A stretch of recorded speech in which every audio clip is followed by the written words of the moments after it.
PM Modi આજથી Jordan, ઇથિયોપિયા, ઓમાનના 4 દિવસના પ્રવાસે.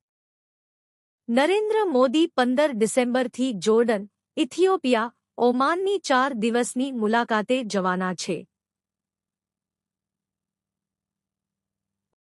મોદીની જોર્ડનની આ મુલાકાત બંને દેશો વચ્ચે સ્થપાયેલા રાજકીય સંબંધોની 75મી જયંતિ નિમિત્તે યોજાઈ રહી છે.